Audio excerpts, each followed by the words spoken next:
Hey the internet, it's me Trae back on the porch. I know it's been a minute, but damn, I just been busier than Donald Trump at a fuck shit up conference, so I apologize. But I wanted to come out here because a lot of people have asked me what I think about Black Lives Matter. Well, put simply, I think that they do. Goddamn.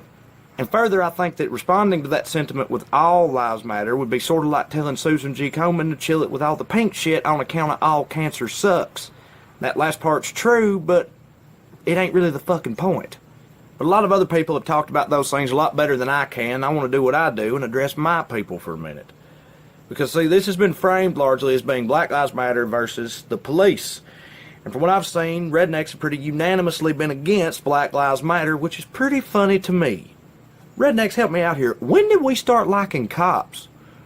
I must have missed the memo on that one, boys. Yeah, for those of you who don't know, rednecks and the police are natural enemies and pretty much always have been. You ever seen the show Cops?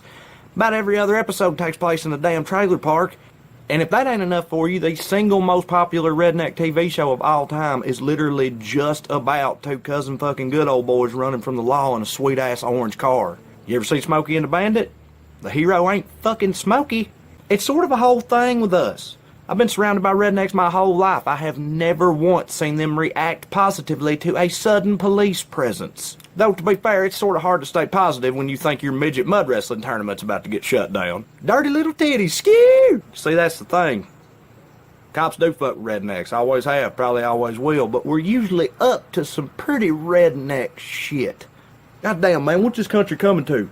When a man can't even put a stick of dynamite inside a washing machine with Obama's face painted on the side of it without some pussy calling the law. See, cops and rednecks have a strained relationship because cops typically stand in the way of our shenanigans.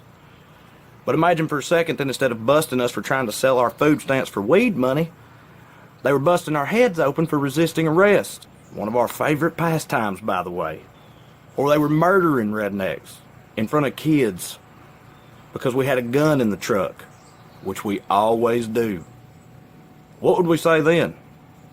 What would the NRA say then? Because rednecks love guns, and if you ask them why, one of the most common answers would be because they need them in the event of oppression from a tyrannical government.